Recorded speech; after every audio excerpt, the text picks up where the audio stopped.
देखिए, तो पिछले अध्याय में हम लोगों ने जाना था कि वर्ण अनुसार नाम उच्चारण, अभिवादन और किसको विद्याधिकार देना चाहिए, किसको नहीं देना चाहिए। आज का विषय है कि किसको मार्ग पहले दें। तो पहले आइए इस श्लोक को पढ़ लेते हैं, फिर इस पर विचार करते हैं। सब लोग स्क्रीन देखिए। चक्रिणः, सवारी। तो श्लोक क्या है? चक्रिणो दसवीं अवस्थस्य। यहाँ पे संधि हुई है तो तोड़ेंगे तो दसवीं और अवस्था बनेगा, लेकिन ये मिलाकर क्या बना? दसवीं स्थस्य रोगिणो भारिणः स्त्रियः स्नातकस्य च राजस्य पंथः देयो वरस्य च। अर्थात चक्रिणः अर्थात सवारी, अर्थात रथ गाड़ी में सवार को क्या करना चाहिए? 10वीं अवस्था वाले अर्थात 90 वर्ष से अधिक आयु वाले व्यक्तियों को। रोगिणः अर्थात रोगी को। भारिणः अर्थात बोझ उठाने वाले को। स्त्रियः अर्थात स्त्री को। स्नातकस्य विद्वान स्नातक को। राज्यः राजा को। और वरस्य दूल्हे को। पंथा देयः सामने आने पर सम्मान में पहले रास्ता दे देना चाहिए। किनको किनको? जो रथवान है, सवारी गाड़ी में जो है, वृद्धों को, अधिक आयु वालों को, रोगी को, स्त्री को, भारी बोझा उठाए हुए को, विद्वान स्नातक को, ग्रेजुएट को, राजा को और दूल्हे को। इन लोगों को पहले जो है मार्ग दे देना चाहिए। तो कितने लोग गिनाए टोटल?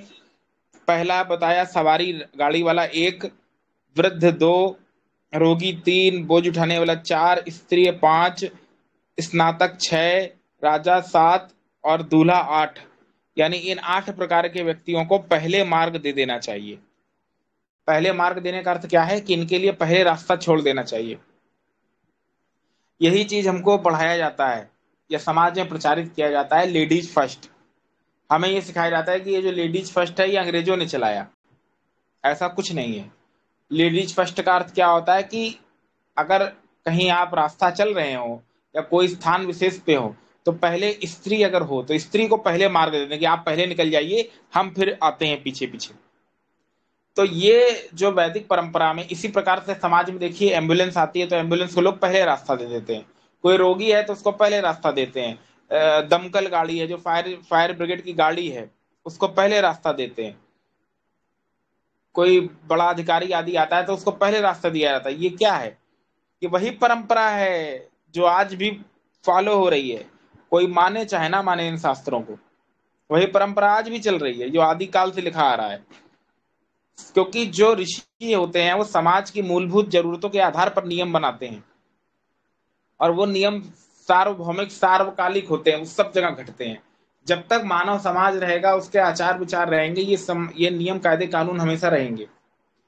तो जो लोग या वामपंथी आदि जो ये प्रचारित करते थे कि भारतीय संस्कृति में महिलाओं को तो दबा के रखा जाता था, यहाँ पर महिलाओं को ऐसे ऐसे वाक्य भी लिखे हैं, कई चौपाई आदि कह के उनको दूषित करते थे। धूल गवाल, शूद्र पशु नारी, सकल ताड़ना के अधिकारी आदि आदि। अब उसका अर्थ क्या है क्या नहीं है, उससे उसमें हमें नहीं जाना है। और भी बहुत सारे शास्त्रों की पंक्ति उद्धृत करते हैं, पुराणों के श्लोक आदि, कि देखो स्त्री को नीचा बोला है वैदिक संस्कृति में, ये बोला है वो बोला है। और मनु महाराज के नाम पे प्रचारित किया जाता है कि मनु ने स्त्रियों को अधिकार नहीं दिया, लेकिन अब वही मनु ये लिख रहे हैं तो ये नहीं प्रचारित करते हैं। तो वामपंथी जो ये कहा कि नीचा दिखाते थे कि यहाँ पर स्त्रियों को सम्मान नहीं था, शूद्रों को सम्मान नहीं था। अंग्रेज आए तो उन्होंने बहुत सारे अच्छे कानून बनाए, स्त्रियों को पढ़ने का दर्जा दिलाया, कॉन्वेंट स्कूल खोले, तब वो सिविलाइज हुई, पढ़ी लिखी। तो ये लोग, और जो लेडीज फर्स्ट का नारा है वो अंग्रेजों ने दिया, ऐसा वामपंथी लोग भरते हैं भारतीयों के मस्तिष्क में। अब इसको पढ़ के जो तत्कालीन बच्चे हैं, जो कि युवा पीढ़ी है, जो नए नए ग्रेजुएट होते हैं, सब लोग तो वैदिक साहित्य नहीं जानते हैं, ना गहराई में पढ़ते हैं, और ना हमारे जो तथाकथित पौराणिक वर्ग है वो उनको पढ़ाने में कोई रुचि है, क्योंकि उनको शिक्षा से कोई मतलब है नहीं, नेता नगरी से मतलब है।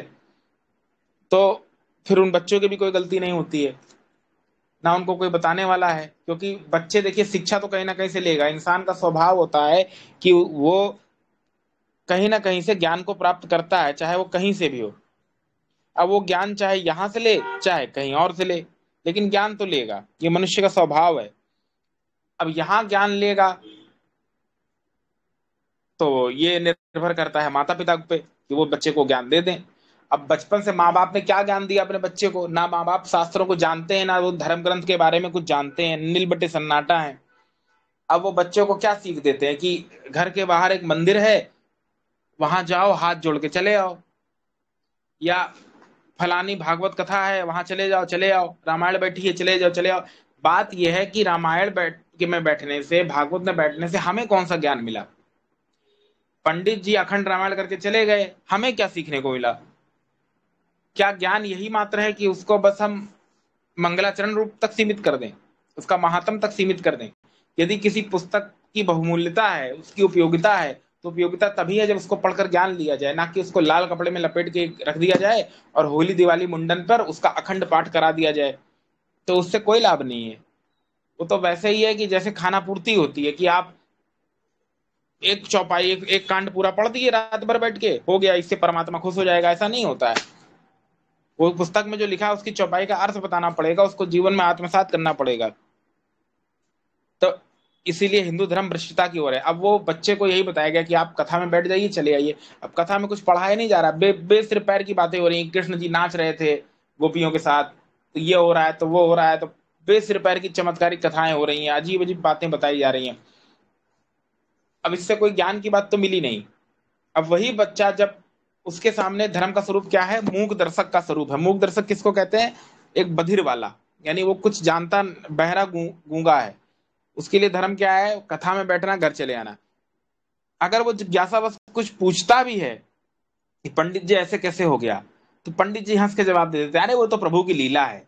ऐसे चीजें नहीं चलती हैं भाई। इंसान जिज्ञासु है, उसका दिमाग है तो प्रश्न करेगा ही करेगा, ये इंसान का स्वभाव है। आप उसको डांट कर चुप नहीं करा सकते कि ये है तो वो है तो वो है तो वो है, वो तर्क करेगा। तो उसको जो धर्म का स्वरूप है वो अंधविश्वास वाला मिला, उसको कुछ ज्ञान नहीं मिला। वो कथाओं में पंडालों में बैठ के कोई ज्ञान प्राप्त नहीं किया बच्चे ने, बकवास कथाएं सुना खाली। तो वो कथाओं के आधार पर वो क्या ज्ञान सीखेगा? फिर जब वो पढ़ लिख के बड़ा हुआ तो वो स्कूल में गया, कॉन्वेंट आदि में। यहाँ पर तो कोई धर्म की शिक्षा मिली नहीं उसको। उसको बस यही बताया गया कि चार चौपाई रट लो यही धर्म है, या चार चौपाई बैठ के सुन लो। उसका अर्थ क्या है उससे कोई मतलब नहीं पंडितों को, ना उन दर्शकों को कोई मतलब है। वो बस बैठ के भगवान की भक्ति कर रहे हैं, गाना गा के चले आए, यही धर्म है।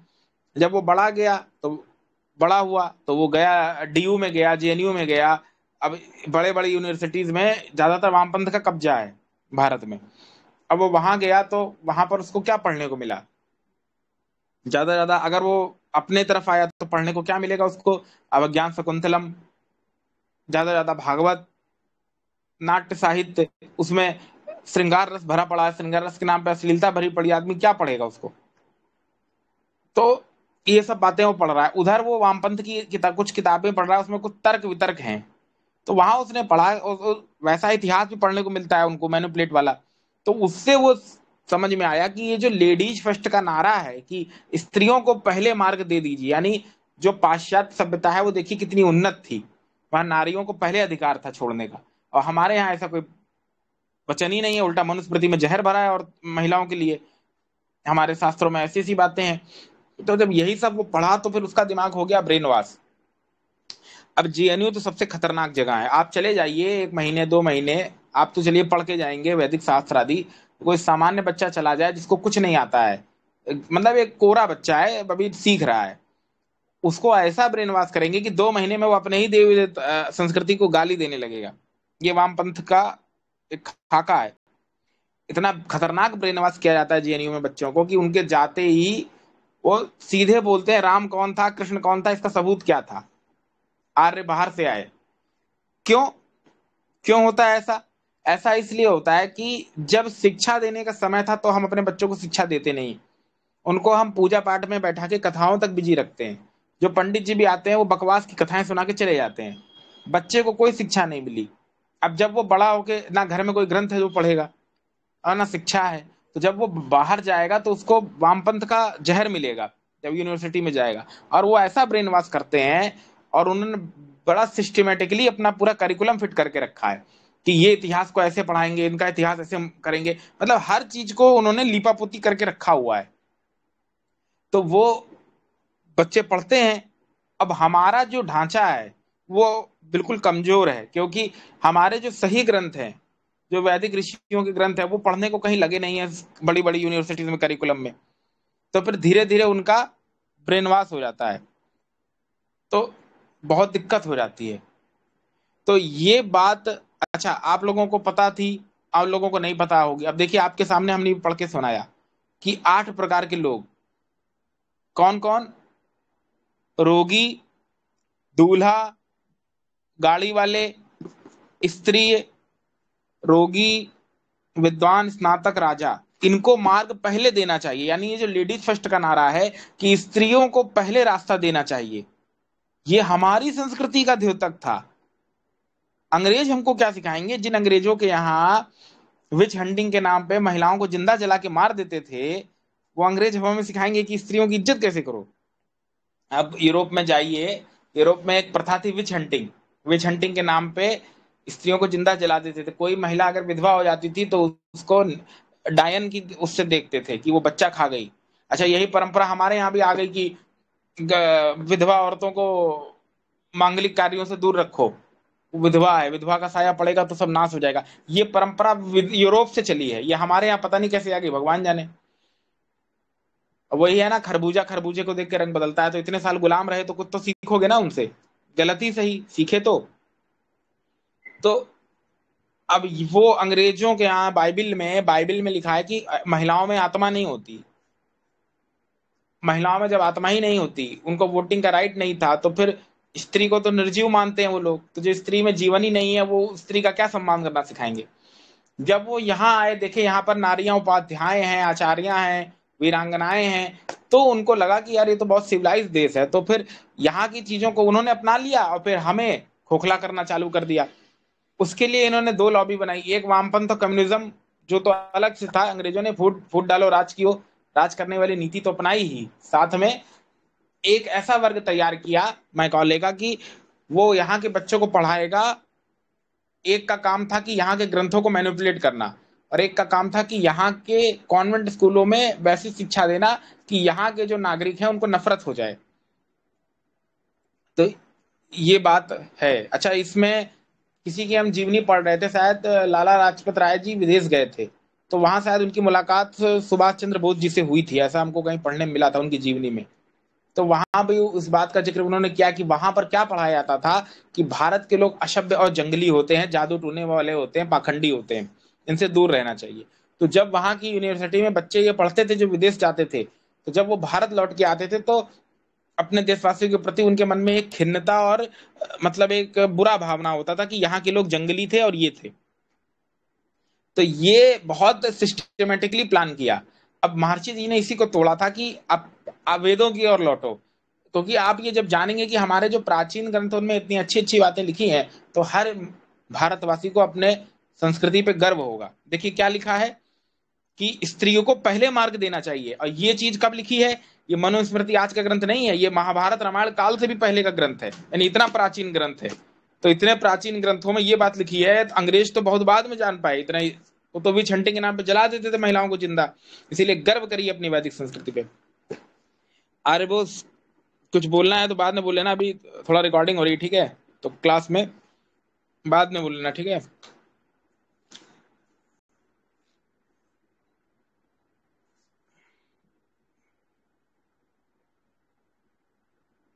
ठीक है, तो ये देखिए मनु महाराज ने कितनी अच्छी अच्छी बातें लिख दी हैं, लेकिन फिर भी हमारे लोगों को कोई मतलब ही नहीं है इन ग्रंथों को पढ़ने से। और ना तत्कालीन ब्राह्मण ये सब पढ़ा रहे हैं बच्चों को, तो फिर वो बच्चों को जब हम नहीं पढ़ाएंगे तो कोई और पढ़ाएगा। हम अपने बच्चों को अपने शास्त्र नहीं पढ़ाएंगे तो उनको वामपंथी अपना विचारधारा पढ़ाएंगे, कम्युनिज्म के नाम पे वो कुछ और पढ़ेंगे। कोई उनको कुरान पढ़ाएगा, कोई बाइबल पढ़ाएगा, कोई उनको मैनिपुलेट करेगा। अब आप हो जाइए मैनिपुलेट ऐसे। तो ये चीजें नहीं होती हैं, इसीलिए जितना हो सके इन चीजों का प्रचार प्रसार करिए अपने क्षेत्रों में, समाज में, पोस्ट के माध्यम से, सोशल मीडिया के माध्यम से, व्हाट्सएप के माध्यम से, कि हमारे ग्रंथों में तो ये है। अभी एक मीम बना के हम आप लोगों को देंगे इस कक्षा के बाद, उसको सब जगह वायरल करिए, व्हाट्सएप पे हर जगह। इसी चीज के ऊपर अभी एक मीम देंगे आप लोगों को, वायरल करिए। बाबा साहब मॉडर्न बनूं, अरे ये सब छोड़िए। तो अब आगे आगे देखिए, राजा और स्नातक में स्नातक अधिक मान्य है। तेषाम तु समवेतानाम स्नातक पार्थिवौ मान्यौ राजा स्नातकयो एवः। यानी स्नातक और राजा में स्नातक को पहले मान्यता देनी चाहिए। यानी देखिए, जो स्नातक है, ग्रेजुएट है, पढ़ा लिखा है, उसको पहले जो है तरजीह दी जाती है एज कंपेयर टू राजा। ये शास्त्रों का नियम है और ये समाज में भी देखा जाता है कि विद्वानों को पहले सम्मान देना चाहिए। अब देखिए आचार्य के लक्षण क्या होते हैं। अब ये बहुत महत्वपूर्ण चीज आज समझ में आएगी आप लोगों को। आचार्य कहते किसको, जरा समझिए। अभी आचार्य के लक्षण महर्षि मनु क्या बोलते हैं, और इसकी तुलना हम आधुनिक टीचरों से करेंगे कि आधुनिक टीचर क्या पढ़ा रहे हैं बच्चों को। देखिए अगला पेज निकालो। यह शिष्यम उपनेयतु, उपनीय यानी उपनीत देता है जो, शिष्यम माने शिष्य को, जो गुरु शिष्य का यज्ञोपवीत संस्कार करा के सकल्पम च सहस्यम, कल्प सूत्र और आचार कला ज्ञान सिखाता है। अच्छा यहाँ क्या लिखा है, सकल्पम च रहस्यम, यानी उसका रहस्य बताता है। किसका, शास्त्र का तत्व ज्ञान बताता है, गूढ़ ज्ञान, रहस्य बताता है। वेदम, वेद को पढ़ावे, अध्यापयेत यानी पढ़ावे, तम आचार्यम प्रचक्षयते, प्रचक्षते, उसको आचार्य बोलते हैं। यानी जो ब्राह्मण क्षत्रिय वैश्य को अपने शिष्य को यज्ञोपवीत धर्म क्रिया कराने वाले वेद के ज्ञान को कला सहित पढ़ावे, उसे आचार्य कहते हैं। कला सहित का अर्थ क्या है कि अपने आचार्य को अपने शिष्यों को कला कौशल और आचार सिखावे। आचार कहते हैं आचरण को। खाली पढ़ाने वाले को गुरु नहीं बोलता है शास्त्र में, पढ़ा के तो चला जाएगा उसको उपाध्याय बोलते हैं। अभी आगे उपाध्याय के लक्षण करेंगे। जैसे एक व्यक्ति आया, वो पढ़ा के चला गया, तो उसको आचार्य नहीं बोला है शास्त्र में। आचार्य किसको बोलते हैं, जो शास्त्र के तत्व ज्ञान को बतावे और उसको कला कौशल आचार विचार सिखावे। आचार विचार मतलब यानी जिसको पढ़ाकर शिक्षा विद्या धर्मात्मा की वृद्धि होवे और धर्म की वृद्धि होवे, वो आचार्य के लक्षण है। आचार्य का काम खाली ये नहीं है कि आए लेक्चर देके चला जाए। आचार्य का काम है अपने शिष्य के जीवन को संवारे, सुधारे, उसको जीवन जीने की कला सिखाए। क्योंकि आप रट्टू तोता नहीं बनाना है उसको। रट्टू तोता मतलब भाई किताब में तो पहले से ही लिखा है, हम पढ़ के चले जाएंगे, तो तुमने क्या स्पेशल बताया। तुम उसके तत्व ज्ञान को बताओ। जैसे कल हमने एक श्लोक कोट किया था मनुस्मृति का, कौन सा श्लोक, अभिवादनशील से वृद्धोपसेविनः, और कौन सा था, एक मिनट रुकिए, आयुर्विद्या यशोबलम। यानी जो व्यक्ति माता पिता गुरु आचार्य की सेवा करता है, अभिवादनशील से नित्यम वृद्धोपसेविनः चत्वारि तस्य वर्धन्ते आयुर्विद्या यशोबलम। यानी जो व्यक्ति माता पिता गुरु आचार्य की सेवा करता है, उसकी आयु विद्या यश और बल, ये चार चीजें बढ़ जाती हैं। कैसे बढ़ जाती हैं, कल हमने समझाया था गहराई में। ये तो गौड़ कथन होता है। देखिए एक होता है गौड़ कथन, एक होता है सामान्य कथन। तो ऋषि लोग की विशेषता ये होती है कि वो सूत्रों में श्लोकों के माध्यम से बहुत गहरी बातों को कह देते हैं। जैसे उदाहरण के लिए अभी जो हमने आप लोगों को बताया कि रोगी को, स्त्री को, इनको पहले रास्ता छोड़ देना चाहिए। अब जरा इसको थोड़ा समाज में अप्लीकेबल करके आप लोग देखिए। इसमें 8 प्रकार के लोग बताए हैं, उसमें से एक दूल्हे को भी बताया। अब जरा दूल्हे को ले लीजिए थोड़ी देर के लिए। मान लीजिए कहीं शादी है और वहां पर दूल्हा आ गया।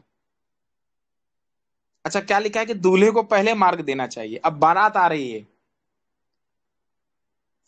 जो है सारे लोग घुस गए, घराती वाले भी बाराती वाले भी। दूल्हे को कोई इनवाइट तक करने नहीं आया, वो बेचारा कार में बैठा है। अब सोचिए वहां शादी होगी कि बर्बादी होगी। हाँ बर्बादी होगी ना। उसको पहले सम्मान देना चाहिए था। वो दूल्हा है, वही तो मुख्य है, वो सबसे बड़ा प्रतिनिधि है। नियम तो ये कहता था कि बारात जैसे ही आए, दूल्हे का सम्मान करके, उसकी तिलक करके, उसको स्वस्ति वाचन के मंत्रों आदि से, आजकल दूसरा विधान है, कुछ भी हो, घर में उसको ले आइए पहले और साथ साथ पीछे बारात आ जावे। लेकिन अगर आपने ये उल्टा कर दिया, इसका पहले उसको रास्ता नहीं दिया, सम्मान नहीं दिया, तो फिर आपकी शादी हो चुकी, फिर चल चुकी बारात। ठीक है।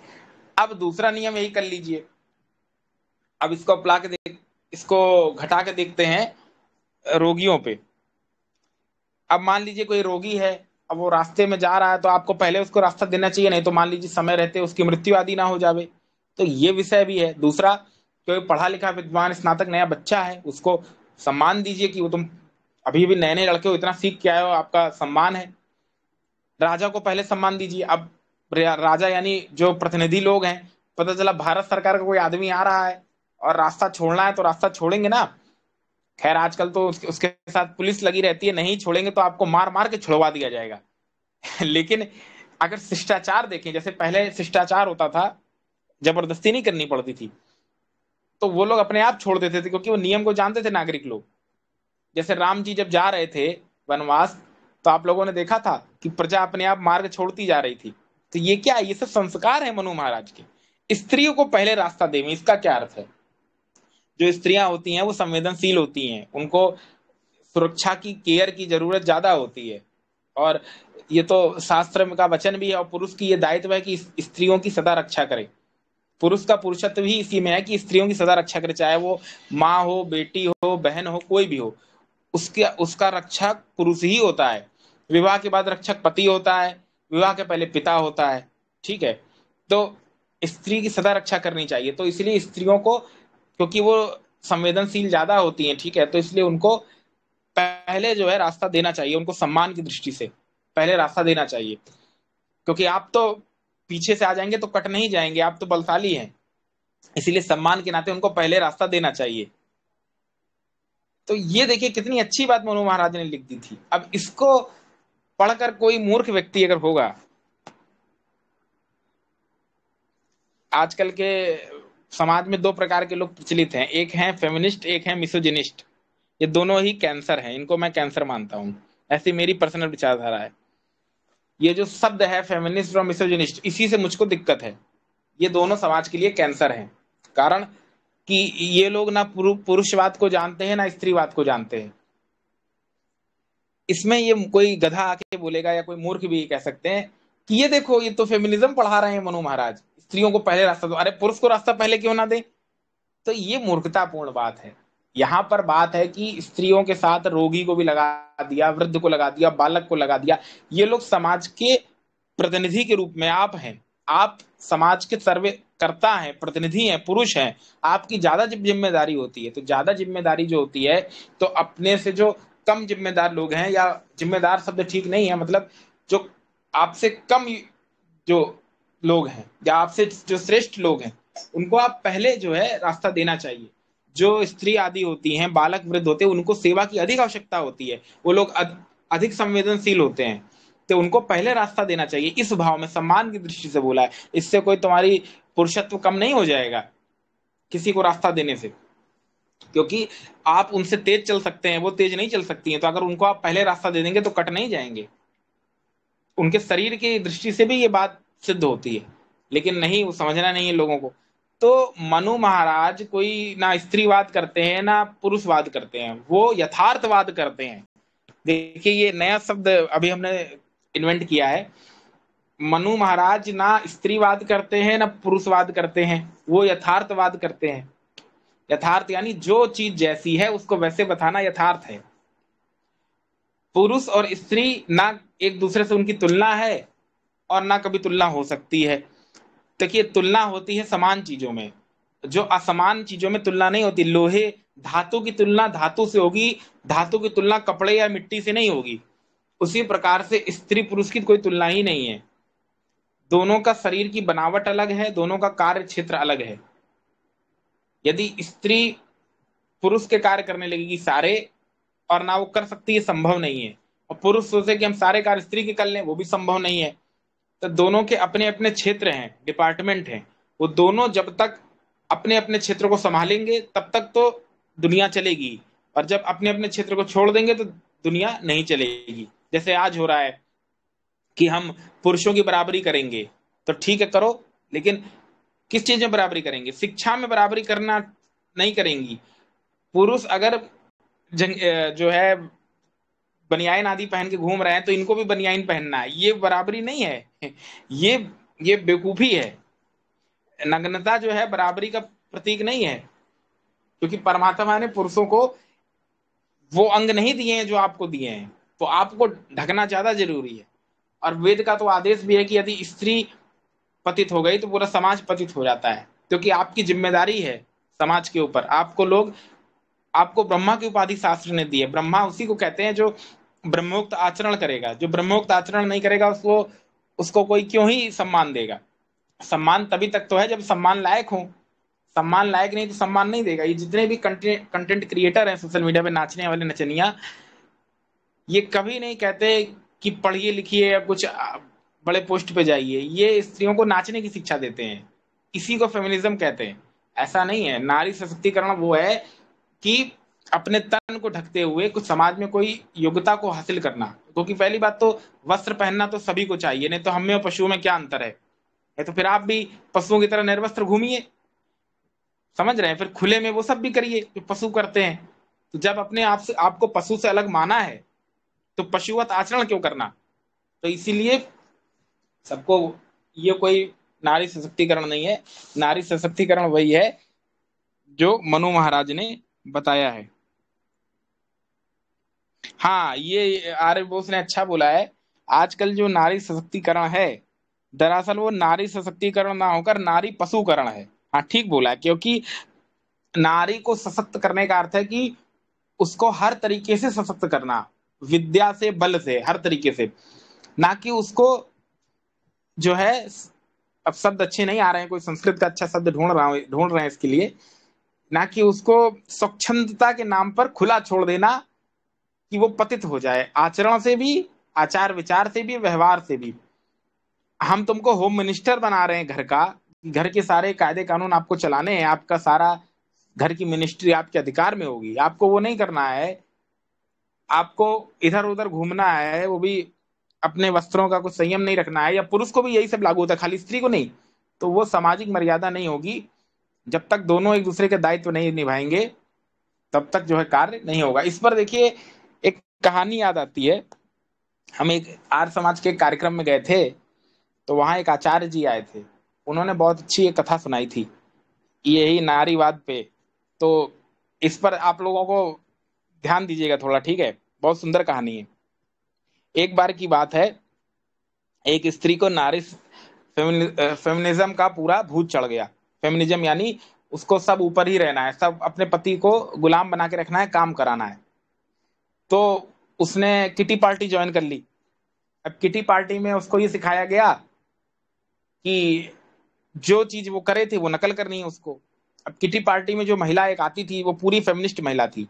वो वैसे कपड़े पहनती थी, उसको ही पुरुषों को दबा के रखती थी, ये सिखाती थी कि पुरुषों को गुलाम बना के रखो, नौकर बना के रखो। तो वो क्या करती थी, अपने पति से हर चीज करवाती थी जो उसको पसंद थी। तो उसी के देखा देखी ये जो नई नई किटी पार्टी में ज्वाइन हुई थी, इसने सोचा कि चलो इसकी नकल करते हैं।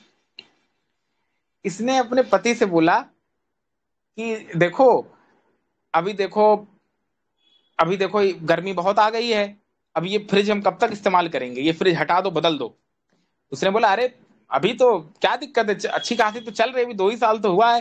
नहीं नहीं, बदल लो, तुमको बदल दो तुम, हम ये होता है, अब तुम ध्यान नहीं देते हो घर परिवार का, और तुम अब वो है ये है, मतलब दुनिया भर का क्रिया चरित्र उसने किया।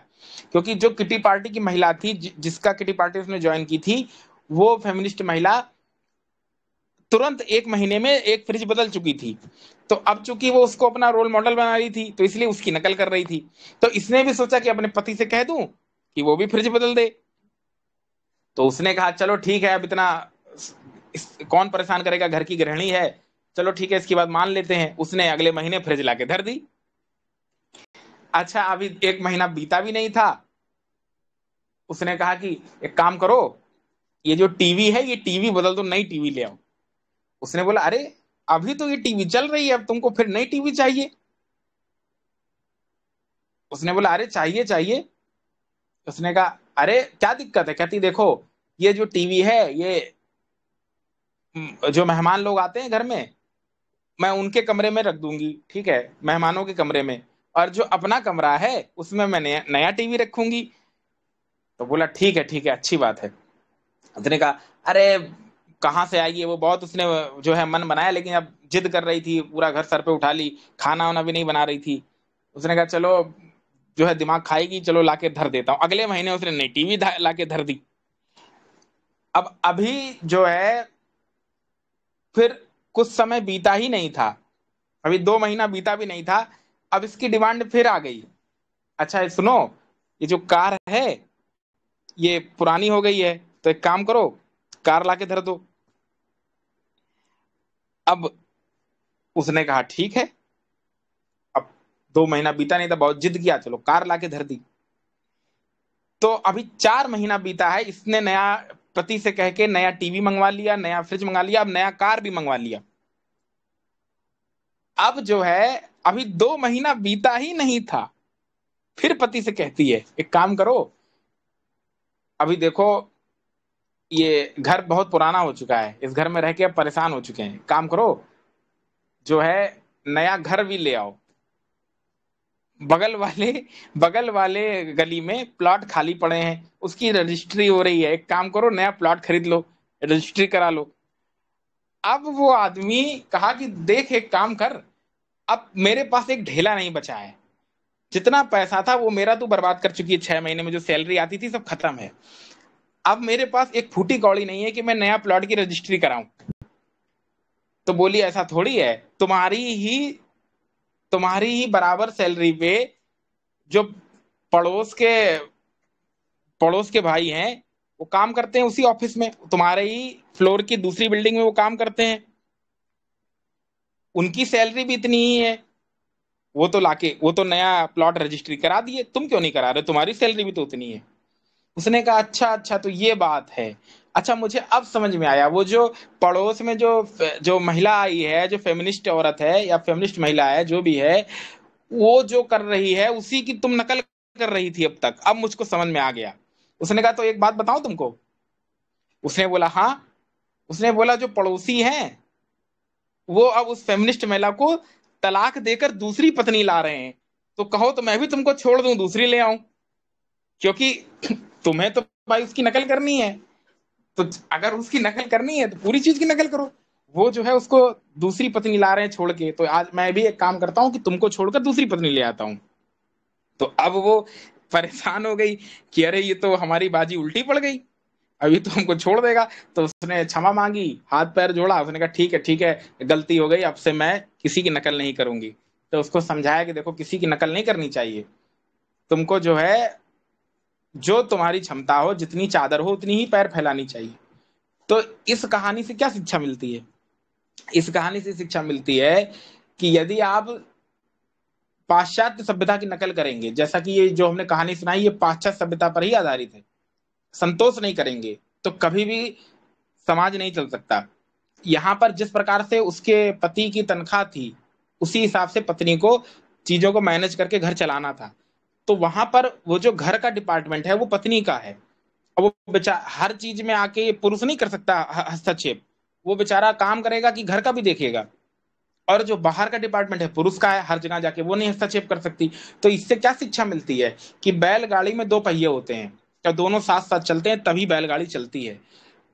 तो इससे ये शिक्षा मिलती है कि हमें भी जो है जो सही यथार्थवाद में रहना चाहिए, ना पुरुषवादी बनना चाहिए ना स्त्रीवादी बनना चाहिए, हमें क्या बनना चाहिए, यथार्थवादी बनना चाहिए।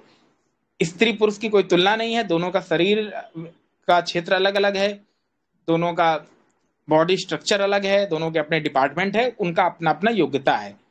अतः ना कोई कम है ना कोई ज्यादा है, दोनों अपने अपने एरिया में श्रेष्ठ हैं।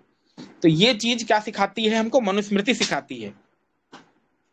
मनुस्मृति क्या सिखाती है कि संतोष करना सीखिए, इनको पहले मार्ग दीजिए, यथार्थवाद में रहिए, पुरुषवादी मत बनिए, स्त्रीवादी नहीं बनिए, शिक्षा दोनों लोग ग्रहण करिए और अपने अपने दायित्वों को निभाइए, तभी जाकर समाज जो है सफल बनेगा।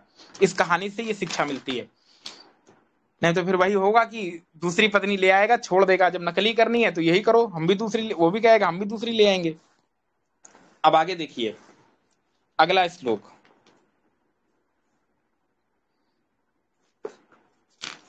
तो ये हमने बताया थोड़ा विषय से अलग बात थी, लेकिन थोड़ी निकली थी तो हमने ले लिया साथ में, क्योंकि ये भी विषय बहुत ही महत्वपूर्ण है। ये समाज में जो सामाजिक मुद्दे चल रहे हैं इनको जोड़कर बताना जरूरी है शास्त्रों से, नहीं तो समाज का कल्याण नहीं होगा। अब आगे देखिए, उपाध्याय का लक्षण देखते हैं। जो तो हाँ, आचार्य की बात पे आए थे। आचार्य पे, आचार्य इसको कहते हैं जो शिष्यों को आचरण सिखाए। आजकल के आचार्य क्या सिखा रहे हैं? हाँ। अच्छा, मैसेज। अरे ऐसे थोड़ी वो कर पाओगे, उससे जाओ बात करो, उसको जो है चॉकलेट दो, उसको नए नए गिफ्ट दो, तब जाकर वो लड़की जो है तुमसे वो है वो करोगे, ऐसा ऐसा तब कर पाओगे उससे बात, तब तुमसे बात करेगी। या ये सिखा रहे हैं आजकल के आचार्य बच्चों को, तो बच्चे क्या सीखेंगे? वहां बैठ के कक्षा में ये सब पढ़ा रहे हैं उनको। कोई कोई आचार्य तो ये तक कह रहा है कि, हालांकि क्षमा करिएगा वो आचार्य कहने लायक नहीं है, तो क्या कहते हैं कि अरे घूमो फिरो थोड़ा, टेंशन में हो क्या, काहे इतना टेंशन लेते हो? अरे तुम्हारी कोई वो नहीं है क्या गर्लफ्रेंड? गर्लफ्रेंड बनाओ, टेंशन मत लो। ये कोई टेंशन से छूटने का तरीका नहीं था। तरीका तो तब था जब आप उसको चिंता से निकलने का तरीका बताते, तो वो तो आप बता नहीं रहे हैं उसको, उल्टा उसको और एक बवंडर में डाल रहे हैं। अभी बेचारा पढ़ाई की टेंशन कम थी, जो अब एक नया टेंशन लेके बैठे वो जीवन में। तो ये सब बेकार की बातें हैं। आचार्य का अर्थ ये होता है कि वो उसको शिक्षा दे, उसका आचरण सुधारे, उसी को आचार्य बोला शास्त्र में। पर आजकल हो रहा है उल्टा। आजकल के आचार्य गलत शिक्षाएं दे रहे हैं। बहुत सारे आचार्य तो देशद्रोह की शिक्षा दे रहे हैं। बहुत सारे लोग गलत सलत इतिहास बता रहे हैं बच्चों को। जैसे अभी बहुत सारे लोग क्या पढ़ा रहे हैं सोशल मीडिया पे कि आर्य लोग बाहर से आए, अत्याचार किए, दलितों को गुलाम बना के रखा, और भारत में आर्यन इन्वेशन हुआ, ये सब भी पढ़ा रहे हैं। भाई कह रहे हैं उसमें हमारी क्या गलती है? सिलेबस में लिखा है। भाई सिलेबस में तो बहुत कुछ लिखा है, पर आपके पास बुद्धि विवेक है कि नहीं कुछ बताने की, कि हवाबाजी कर रहे हो? खाली किताब को पढ़कर बता देने मात्र से अगर तुम टीचर होते तो तुमको टीचर कहते क्यों? हम टीचर तुमको इसलिए बोला जाता है क्योंकि तुम कुछ अतिरिक्त बताओगे उससे। किताब में तो ये लिखा है, वो तो हम भी जानते हैं, पर वो सही है कि गलत है ये बताना तुम्हारी जिम्मेदारी है ना। भाई तुम आचार्य हो तो तुमने उस पर शोध किया होगा, तभी तो तुम शिक्षक अपने शिष्यों को पढ़ाओगे। लेकिन आजकल के आचार्य उल्टा बता रहे हैं, वो दुराचरण सिखा रहे हैं।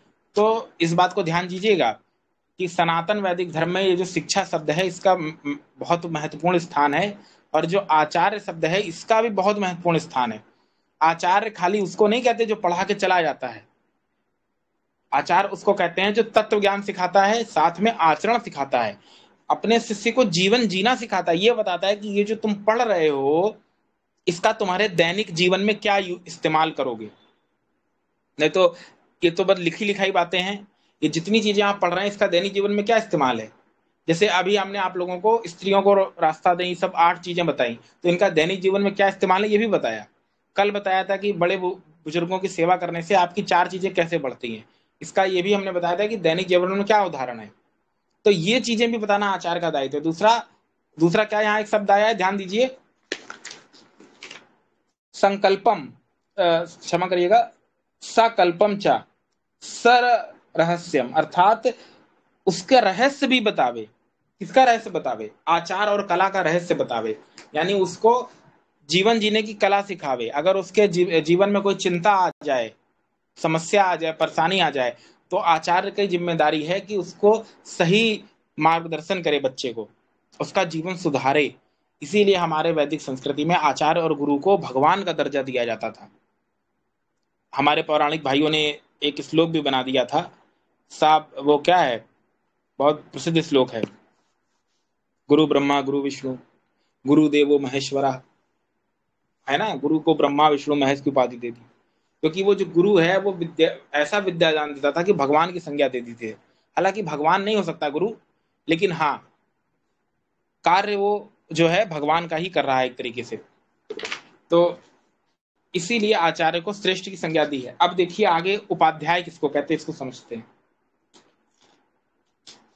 जो वृत्ति अर्थम, जीविका के लिए वेद के एक भाग वेदांग आदि को पढ़ावे, वे उपाध्याय है। उपाध्याय खाली कहते हैं जो पढ़ाने वाला है। आचार्य हमेशा उपाध्याय से बड़ा होता है, क्योंकि आचार्य आचरण के साथ तत्व ज्ञान भी सिखाता है, इसलिए वो ज्यादा बड़ा माना गया है। उपाध्याय उसको कहते हैं जो खाली पढ़ाते हैं बस। फिर आगे आते हैं पिता और गुरु किसको कहते हैं, जरा समझिएगा पिता किसको कहते हैं। जो यथाविधि निषेकादीनि कर्माणि, निषेक कहते हैं संस्कारों को, कौन से, गर्भाधान आदि, गर्भाधान उपनयन संस्कार को कराकर बालक को घर पर शिक्षित करता है, साथ में अन्नेन संभावयति, अन्न आदि पदार्थों द्वारा पालन पोषण करता है। सा विप्रः, विप्र कहते हैं विद्वान को, वह विद्वान गुरु उच्यते, गुरु कहलाता है, वह विद्वान पिता गुरु कहलाता है। यानी जो वीर्यदान से लेकर, वीर्यदान यानी जब संबंध बनाता है वो वीर्यदान करता है, गर्भाधान करता है, से लेके भोजन आदि के द्वारा अपने शिष्य का पालन पोषण करता है, विद्यादान देता है, उसको समाज में गुरु की उपाधि दी गई उस पिता को, यानी वो पिता गुरु के समान है। ऋत्विक का लक्षण क्या बोला, पिता का अर्थ ये नहीं है कि बस बच्चा पैदा कर लिए हो गया पिता। पिता उसको कहते हैं जो पालन पोषण करे, विद्यादान भी दे, बिना विद्यादान दिए जो बच्चे को पिता नहीं कहलाता। अच्छा, विद्यादान देगा कैसे अपने बच्चे को, जब खुद पढ़ा होगा, नहीं पढ़ सकता तो कहीं अच्छी जगह उसका दाखिला करा दे, उसको पढ़ाई लिखाए। अब आगे आता है ऋत्विक का लक्षण। अच्छा, पिता से याद आया, कुछ पिता आजकल ये भी हैं कि छूट दे रहे हैं बेफालतू की बच्चों को, ऐसे नहीं होता। पिता का अर्थ होता है कि देखिए, एक उदाहरण अच्छा समझिए, बहुत अच्छा उदाहरण देते हैं। आजकल के माँ बाप सोचते हैं कि हमारा बच्चा जो है हमारी सारी बात माने। ध्यान दीजिएगा, आजकल के माँ बाप क्या सोचते हैं कि हमारा बच्चा हमारी सारी बात माने। अब ये संभव है? आप लोग ही बताइए। छोटा बच्चों की एक आदत होती है कि वो हमेशा अपने घर के बड़े बूढ़ों को देख के सीखते हैं। बाप 24 मोबाइल में लगा है हमेशा, माँ मोबाइल में लगी है हमेशा, रील देख रही है, फिर बच्चे से ये आशा कर रहे हैं कि वो मोबाइल छोड़कर पढ़ाई करे। नहीं संभव है, करा के देख लो, जान जाए। जैसा घर वाले आचरण करते हैं, छोटे बच्चे वही देख के सीखते हैं। जब पिता बैठकर परमात्मा का ध्यान करेगा, संध्या आदि, बच्चा भी करेगा। पिता बैठ के पढ़ेगा कुछ चीज तो बच्चा भी पढ़ेगा। पिता जो करेगा वही बच्चा करेगा, क्योंकि वो अपने पिता और माता के बहुत करीब होता है। पिता अगर 12 बजे सो जाएगा तो बच्चा भी 12 बजे सोएगा। हम ये नहीं करें एक बार सो ही जाएगा, लेकिन देख देख के सीखेगा। लेकिन पिता एक एक 2 बजे रात तक जाग कर चैटिंग करेगा, रील देखेगा, तो बच्चा भी वही करेगा। फिर तुम आगे जाकर सोचोगे कि अब चमत्कार हो जाए, वो सुधर जाए। अरे हमारे लड़के सुधरते ही नहीं है। अरे वो अरे आजकल के लड़के बिगड़ गए। अरे वो बिगड़ गए नहीं, तुमने बिगाड़ा है। ताली एक हाथ से नहीं बजती है। तुम जो जैसा चाहते हो वैसा करना शुरू कर दो, बच्चा अपने आप सुधर जाएगा। तुम जैसा उसको बनाना चाहते हो वैसे खुद बन जाओ, बच्चा सुधर जाएगा। आप खुद तो वैसे बन नहीं रहे हैं तो बच्चा कैसे सुधरेगा। इसीलिए जो बच्चे आज ये सब जो कर रहे हैं उसका कारण बच्चे नहीं है, पिता है। माता पिता जैसा आचरण करते हैं बच्चा वही सीखता है। माता पिता अगर 24 घंटे फोन से लगे रहेंगे तो बच्चा भी लगा रहेगा। माता पिता अगर संध्या नहीं करते तो बच्चा भी नहीं करेगा। तो कुछ संस्कार माता पिता से बच्चे को सीधे इफेक्ट करते हैं।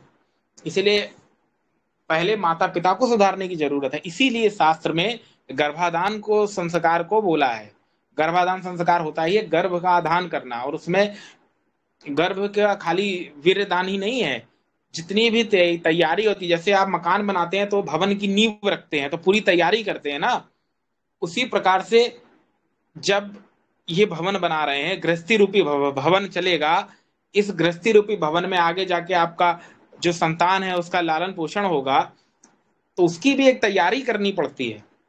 वो तैयारी है शास्त्र का अध्ययन, पठन पाठन, वैसा आचरण, तब जाकर आप पुत्र प्राप्ति के लिए प्लानिंग करिए, तब जाकर वो संतान योग्य बनेगा। अच्छा, उसके बाद भी जिम्मेदारी खत्म नहीं होती, उसके बाद जिम्मेदारी और बढ़ जाती है। लेकिन आजकल भारत का जो गृहस्थ है वो खत्म हो चुका है। क्यों? क्योंकि विवाह लोग इसलिए करते हैं क्योंकि उनको काम की पूर्ति करनी थी। गृहस्थ में जाना एक बहुत जिम्मेदारी का काम होता है। आप गृहस्थ में जा रहे हैं संतान उत्पत्ति करके आगे आने वाली पीढ़ी को बढ़ाने के लिए, समाज का कल्याण करने के लिए। आपके हाथ में बहुत बड़ी जिम्मेदारी है समाज का विकास करने की, उत्थान करने की। वो तभी हो सकती है जब आप गृहस्थ की जिम्मेदारियों का पालन करें। समस्या तो ये है कि उनको पहली बात तो यही नहीं पता संस्कार होते क्या है। दूसरा, संस्कार कराने वाले पुरोहित भी आज ऐसे नहीं है कि वो उनको सारे संस्कार समझा पाए, और ना कोई जानकारी देने वाला है।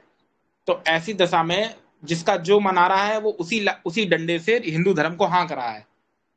जैसे कोई पोंगा पंडा है तो वो अपने डंडे से हाँक रहा है कि फलाने यहाँ चले जाओ, इतनी दक्षिणा दे दो, ये हो जा, क्योंकि सबको स्वार्थ करना है। बस उसको ये है कि बस हम 4 मंत्र पढ़ के चले जाएंगे, हो गया संस्कार। अगर खाली 4 मंत्र पढ़ लेने मात्र से संस्कार हो जाता तो फिर ऋषि लोग इतनी व्याख्या क्यों करते हैं संस्कारों की? ऋषि लोग मूर्ख हैं जो 16-16 संस्कारों की इतनी बड़ी व्याख्या करके ग्रंथ लिख दिए। तुम्हारे 4 मंत्र पोथी बांच देने से अगर संस्कार हो जाते तो फिर लाभ क्या था? आज विवाह संस्कार को भी लोगों ने तमाशा बना के रख दिया है। जब सुबह दूल्हा दुल्हन रात भर जागते हैं, 1 बजे रात में जयमाल होता है, जब भंवरी पड़ती है सुबह 3 बजे, तमाशा बना दिया है विवाह संस्कार को। कोई मतलब नहीं है, जल्दी जल्दी। अब जो लोग रात भर सोए नहीं है, बेचारे नींद में झूम रहे हैं, उनको तुम क्या पढ़ा, उनको विवाह संस्कार कराओगे ऐसी स्थिति में? वो टाइम पास है। एक जगह हम गए थे विवाह संस्कार में, वहां वो कहानी सुना रहा था पंडित। वो बता रहा है कि कृष्ण की 16,108 रानियां थी। ये सब फेंक रहे हैं बैठ के। तो जब आप विवाह की शुरुआती बहुविवाह से शिक्षा देके करोगे, तो आगे जाके अगर पति बहुविवाह कर लेता है तो किसकी गलती है? आप उसको जो कहानियां सुना रहे हैं, देखो 2 कहानियां हैं उनके पास, या तो शिव पार्वती कहानी सुनाएंगे या कृष्ण और उसकी सुनाएंगे। तो कृष्ण की तो कई पत्नियों की कहानी सुना देते हैं, राम और सीता की चलो एक ही का होता है। लेकिन बात यह है कि जब आप उसको सीख ही दे रहे हैं वो उसकी, तो आगे जाके अगर वो कहेगा तो कहेगा भाई हम तो कन्हैया है, हम भी तो 4 रख सकते हैं, क्या दिक्कत है? तो ये बातें ठीक नहीं है। जो पुरोहित होता है, पंडित होता है, उसको बहुत जिम्मेदारी कहा है शास्त्र में। तो इसीलिए यहाँ पर ये बात जो आई है शास्त्र में कि जो आचार्य पिता है, गुरु है, आचार्य है, उसकी समाज में बहुत जिम्मेदारी होती है। और जो आचार्य है या जो अभी आगे ऋत्विक की आती है, ऋत्विक किसको कहते हैं उसको समझिए। ऋत्विक यानी जो कर्मकांड कराते हैं, वो पंडित जो होते हैं कर्मकांड कराने वाले, वो क्या होते हैं? तो देखिए, जो ब्राह्मण किसी के द्वारा वर्ण किए जाने पर उस वर्ण करने वाले के अग्नयध्येयम अग्निहोत्र पाक यज्ञान बलि वैश्व यज्ञ ग्रह कार्य ग्रह यज्ञ पूर्णिमा आदि के उपलक्ष्य पे विशेष यज्ञ कराते हैं, उसे ऋत्विक कहते हैं। ऋत्विक उच्चते, अर्थात जो कर्मकांडी ब्राह्मण है, जो आपके घरों में संस्कार कराते हैं, जो आपके घरों में नियत यज्ञ कराते हैं, जो पूर्णिमा और अमावस्या विशेष तिथियों पर यज्ञ कराते हैं। अच्छा, अमावस्या से डरिएगा मत आप लोग। अमावस्या और पूर्णिमा 2 टाइम यज्ञ करने का विधान बोला है शास्त्र में, 15-15 पक्ष पर। अमावस्या का अर्थ कोई वैसा नहीं है जैसा पौराणिकों ने प्रचलित कर दिया कि अमावस्या के तांत्रिकों के लिए होता है, उसमें रात में काली माँ को बलि दी जाती है, तंत्र विद्या के द्वारा रात में भूत प्रेत के आयाम जगाए जाते हैं। ऐसा कुछ नहीं है, सब पाखंड है। शास्त्र का विधान है कि गृहस्थी को तो 5 यज्ञ रोज करने हैं, और विशेष तिथियों पर भी यज्ञ करना है, साथ में 15 पखवाड़े पे यज्ञ करना है। पखवाड़ा यानी 15-15 पक्ष पर जो पखवाड़ा बनता है उस पर भी यज्ञ करना है। तो ये कराने वाला कौन है? ऋत्विक कहलाता है। ऋत्विक है कि जो ऋत्विक है वो आता है तो वो पूरी व्याख्या भी नहीं कर सकता, लेकिन कुछ चीजें तो बता सकता है ना वो यज्ञ कराने से पहले, कि यज्ञ क्यों करते हैं, इसके लाभ क्या हैं, क्यों करना चाहिए, इससे कैसे प्रसन्नता होती है। कुछ तो व्याख्या कर सकते हैं कि नहीं कर सकते? संस्कार कराने से पहले संस्कार की व्याख्या करनी चाहिए 15 मिनट, उन आचार्यों को, पुरोहितों को, ऋत्विकों को। सामने वाले को पता तो चले संस्कार कराते क्यों हैं, उसका लाभ क्या है, तब तो वो उससे जुड़ेगा। आप आए, मंत्र बांच के चले गए, उसको संस्कृत थोड़ी आती है जो सामने बैठ के यजमान है। अपनी विद्वता नहीं दिखानी तुमको वहां पे अपनी। आपको जो संस्कार कराना है कराइए, लेकिन उसकी व्याख्या भी करिए। तो ये काम ऋत्विक का है, पुरोहित का है, आचार्य का है। और जितने भी आज ऋत्विक हैं उनकी जिम्मेदारी बनती है, खास करके जो आर्य समाज के से जुड़े लोग हैं, कि वो सारे संस्कारों को अच्छे से पढ़ें और सीखें, या नहीं सीख सकते तो कुछ जान के रखें कि बता सकें आसपास वालों को, और यज्ञ को अच्छे से समझें और संध्या आदि सीखें। नहीं अगर पूरी तरह सीख सकते तो कुछ तो ज्ञान ले ही सकते हैं कि आप उनको व्याख्या कर सकें। तो इसीलिए ये जो विषय हैं बहुत गूढ़ हैं, हमने इनकी व्याख्या कर दी। और आप लोगों को बता दिया कि ऋत्विक क्या होता है, आचार्य क्या होता है, पुरोहित क्या होता है। आजकल के आचार्यों की तरह नहीं कि चैटबाजी सिखा रहे हैं बच्चों को, ये आचार्य के लक्षण नहीं है शास्त्र में। अब अध्यापक या आचार्य की महत्वता क्या है इसको समझते हैं। थोड़े विषय और लेते हैं, अभी थोड़ा पढ़ लीजिए आज। देखिए, जो गुरु या आचार्य वेद ज्ञान और विद्यादान के द्वारा उभव श्रवणो अवितथम आवृणोति, दोनों कोनों को, दोनों कानों को सत्य ज्ञान से परिपूर्ण करता है, सत्य ज्ञान देता है। सह माता सा पिताजी, यह माता पिता के समान सम्माननीय होता है। यानी जो आचार्य वेद ज्ञान देता है, वेद विद्या देता है, शास्त्र पढ़ाता है, वो माता पिता की तरह सम्मान के पात्र होता है। यानी जो भी आचार्य पढ़ा रहा है आप लोगों को, या कहीं भी आप लोगों को कोई भी पढ़ा रहा है, तो वो सदा माता पिता के सम्मान ही पूजनीय है। आगे क्या बोला, निरुक्त शास्त्र में महर्षि यास्क ने किसी प्राचीन ग्रंथ का श्लोक उद्धृत किया। यानी जो महर्षि यास्क हैं उन्होंने मनु के उससे मिलता जुलता श्लोक को कोट किया है अपने, कहां पर कोट किया है, अपने निरुक्त शास्त्र में। अब देखिए इस बात को आप लोग जरा यहां पर एक चीज गौर करिएगा। महर्षि यास्क ने महर्षि मनु की बात को अलग तरीके से उद्धृत किया है अपने वचनों में। यही चीज ऋषियों की शैली है। महर्षि दयानंद जी ने भी अपने वेद भाष्य में सारे ऋषियों के मंतव्यों को अपनी भाषा में उद्धृत किया है, व्याख्या की है। यही ऋषियों की विशेषता है। कोई ऋषि किसी ऋषि की बात को कभी काटता नहीं है, वो उसी बात को उद्धृत करता है अपने शब्दों में। अच्छा, महर्षि दयानंद जी ने जब सत्यार्थ प्रकाश को आप पढ़ेंगे तो जो चीज मनुस्मृति में लिखी है, जैसे उदाहरण के लिए ये जो इतनी बड़ी कथा हमने कर दी आचार्य के लक्षण, उस बात को महर्षि दयानंद जी ने 2 शब्दों में खत्म कर दिया। जो ब्राह्मण क्षत्रिय वैश्य गुरु अपने शिष्य को यज्ञोपवीत करा के धर्म क्रिया पढ़ाने के साथ कला सहित पढ़ाता है, आचरण सिखाता है, वो आचार्य कहलाता है। एक झटके में खत्म कर दिया। शिक्षा की परिभाषा ऋषियों ने व्याकरण में धातु पाठ के साथ लगा लगा के लंबी दी, ऋषि दयानंद जी ने एक वाक्य में खत्म कर दिया कि जिससे विद्या, धर्मात्मा, धर्म के गुण आदि की बढ़ोतरी होवे, वो शिक्षा या विद्या कहलाती है। महर्षि दयानंद जी की अद्भुत शैली ये है कि वो प्राचीन ऋषियों के जो गूढ़ और क्लिष्ट कथन है उसको सरल भाषा में हमारे सामने रख दिए। आप प्राचीन कोई भी ग्रंथ उठा के पढ़ लीजिए, जितनी सरल व्याख्या ऋषि दयानंद जी ने सत्यार्थ प्रकाश में की है, आपको कहीं पर भी मिलेगी नहीं। क्योंकि प्राचीन ऋषियों के ग्रंथ तो क्लिष्ट हैं। कहीं आप न्याय दर्शन वैशेषिक में चले गए तो समझ ही चुके, फिर तो बहुत क्लिष्ट है वो। और जो बाद के आर्य विद्वानों ने टीका की है तो उन्होंने उसी परंपरा को अपनाया है जो ऋषि दयानंद जी ने दी थी, तभी वो भाष्य को आसान कर दिया है। नहीं तो जितने भी मध्यकाल के आचार्य हैं, यदि उनके ग्रंथ आप उठा लीजिए तो समझने में ही आपको वारे न्यारे हो जाएंगे। तो इसीलिए जितना हो सके आर्य विद्वानों के ग्रंथ ही पढ़ने चाहिए, ताकि आपको सरल शब्दों में बहुत सारा ज्ञान मिल सके। तो ये बात है। अब एक श्लोक और लेते हैं, फिर आज का ये विषय खत्म करते हैं। एक श्लोक और पढ़िए।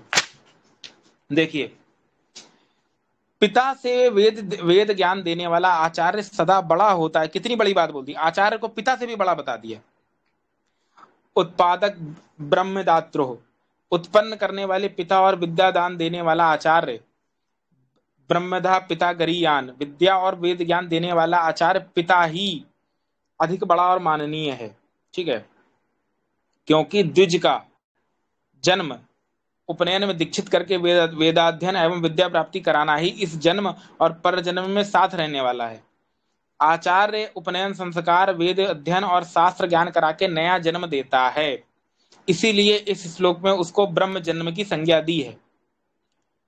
यानी भाव क्या है, अथर्ववेद का एक मंत्र आता है, आचार्य उपयमानो ब्रह्मचारिणा कृणोतु गर्भंतः तम। आचार्य ब्रह्मचारी को प्रतिज्ञा पूर्वक समीप रख के 3 रात्रि पर्यंत संध्या उपासना सत्पुरुषों के आचार की शिक्षा करके आत्मा के भीतर गर्भ रूपी दूसरा जन्म प्रदान करता है। यानी जो आचार्य है वो बच्चे को दूसरा जन्म देता है। अच्छा, दूसरा जन्म का यहाँ क्या अर्थ है? दूसरे जन्म का क्या अर्थ है? एक जन्म तो माता पिता से मिलता है, दूसरा विद्या रूपी जन्म मिलता है वो जब आचार्य शिष्य को अपने गर्भ में रखता है। अच्छा, गर्भ में रखने का क्या अर्थ है? गर्भ में रखने का क्या अर्थ है? क्या अपने पेट के अंदर रखता है? नहीं। जैसे माता पुत्र को गर्भ में रखती है, उसका पालन पोषण करती है, वैसे गर्भ रूपी, यहाँ अलंकार रूप में गर्भ बोल दिया है, भाव रूप में। जैसे गर्भ में बालक को माता रख के उसका लालन पालन करती है, वैसे आचार्य भी विद्या रूपी गर्भ में रख के शिष्य को पालन पोषण करता है, पल्लवित करता है, पोषित करता है। इस कारण से यहाँ विद्या रूपी गर्भ कह दिया। तो आचार्य को सबसे ऊपर की संज्ञा दी है शास्त्र में। लेकिन इस बात को ध्यान रखिए, आचार्य उसी को बोला है जो वेद का ज्ञाता हो, अध्ययन कराता हो। किसी को भी आचार्य समझ के ना बोल दीजिए। आज हमारे समाज में ये परंपरा बिगड़ चुकी है, लोग कोई भी गुरु घंटाल को आचार्य मान के बैठ गए हैं। तो इस हालांकि शास्त्र की दूसरी बातों को तो उन्होंने ले लिया कि ब्राह्मण का सदा सम्मान करिए, आचार्य का सम्मान करिए, वो पिता से बड़ा होता है, ये होता है, वो होता है। पर वो किनके लिए कही गई थी? इस बात को याद रखिए कि हर जगह वेद जुड़ा हुआ है, वेद का ज्ञाता हो, वेद का ज्ञाता हो, वैसा आचरण वाला हो। हमारे यहाँ किसी भी गुरु घंटाल को आचार्य बना के घुमा रहे हैं। वो पुराण पढ़ा रहा है, कोर्सेस करा रहा है, क्रैश कोर्स ऑफ भागवत पुराण। अभी भागवत के क्रैश कोर्स लेके कौन सा विद्या होगी? अब आप बताइए, 18 पुराण के क्रैश कोर्स चल रहे हैं, उसमें क्या सीखेगा बच्चा? अश्लीलता? या एक शब्द आता है जो नाचते गाते उनको भाण बोलते हैं, तो वहां भड़वई सीखेगा बच्चा? अब शब्द अच्छा नहीं लग रहा है, वो भड़वई ही सिखा रहे हैं।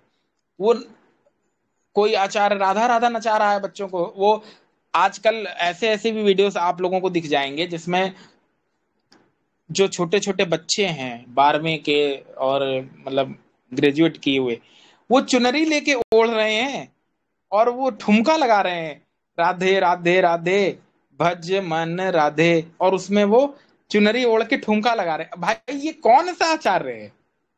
क्या इसी को आचार्य बोला था शास्त्र में? तो ये सब बकवास है, इसमें कोई विद्या नहीं मिल रही है, यहाँ अविद्या फैल रही है। इनको आचार्य नहीं बोला, ऐसे लोगों को विडाल वृत्तिक बोला है मनु महाराज ने। आगे आप जब जाएंगे 9वें अध्याय में तो विडाल वृत्तिक बोला है। विडाल वृत्तिक किसको कहते हैं? जैसे आपके घर में लोग दान लेने आते हैं, शनि महाराज, फलाना महाराज के नाम से, ऐसे लोगों को विडाल वृत्तिक बोलते हैं। ऐसे लोगों का वाणी मात्र से भी सम्मान ना करे, भगा दें। हमेशा धन और दान उसी को देना चाहिए जो योग्य हो, सुपात्र हो, धार्मिक हो, विद्वान हो, जो धर्मात्मा हो। हाँ, आपके आसपास जो पंडित जी हैं भले वो जड़ पूजा कराते हैं, लेकिन यदि अच्छे आचरण के हैं, उनको ज्ञान नहीं है और बचपन से पीढ़ी से यही कर रहे हैं, लेकिन अच्छे हैं, सदाचारी हैं, मांस आदि नहीं खाते हैं और दुर्व्यसन नहीं है, ठीक है, वो पौराणिक है, वो ठीक है, उनको जड़ पूजा आती है, लेकिन कुछ तो अच्छी बात बता रहे हैं, धर्मात्मा है, तो उनको आप दान दीजिए, कोई दिक्कत नहीं है, उसकी हम मनाही नहीं कर रहे। लेकिन जो धूर्त व्यक्ति हैं, जैसे जो विडाल वृत्तिक है, जो धर्म के नाम पे पाखंड फैला रहे हैं, ऐसे व्यक्ति का वाणी मात्र से भी सम्मान मत करिए। तो जो आचार्य बच्चों को अविद्या युक्त ग्रंथ पढ़ाए, वेद के विरुद्ध पढ़ाए और जो गलत शिक्षा दे, जैसे नाचना गाना से भक्ति सिखाए, चेले चेलियों के साथ नचवाए, चुनरी पहन के नचवाए कि तुम राधा बन के नाचो, ये सनातन धर्म नहीं है, ये कुछ और ही है। ठीक है, अब उसके लिए बहुत घटिया शब्द है, यहाँ इस्तेमाल नहीं करेंगे, नहीं तो रिकॉर्डिंग में चला जाएगा। ठीक है, तो इस बात को ध्यान रखिए कि आज से पहचान लीजिए कि जो शास्त्र का ज्ञान दे, कुछ अच्छी बातें वेद दर्शन उपनिषद की बताए ऋषियों की, तब तो वो आचार्य कहलाने योग्य है। नहीं तो ऐसे का वाणी मात्र से भी सम्मान ना करें। और जो एक बार सही आचार्य मिल जाए आपको, तो उसका सदा सम्मान करें, पिता से ऊपर दर्जा दें और उसका सदा पालन, सदा जो है सम्मान करें, प्रणाम करें और उसको कभी मत छोड़ें। ठीक है, यानी उसका पिता से भी ऊपर दर्जा दें, वो पिता के समान है वो आचार्य आपका। ठीक है, कोई भी हो, जिससे भी आप लोग ज्ञान लेते हो या कहीं भी पढ़ते हो आसपास या कोई भी हो, तो वो गुरुकुल के आचार्य आदि आपके पिता के समान है। तो आज के लिए इतना ही।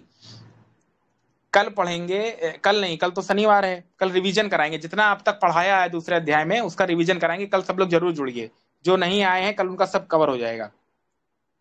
और उसके बाद पढ़ेंगे कि आचार्य ही वर्ण का निर्धारण करता है। ठीक है, ये बहुत महत्वपूर्ण विषय है, इसको पौराणिकों ने बहुत भ्रांति फैला रखी है। ठीक है, आज के लिए इतना ही। आज की क्लास थोड़ी बड़ी हो गई। इति ओम।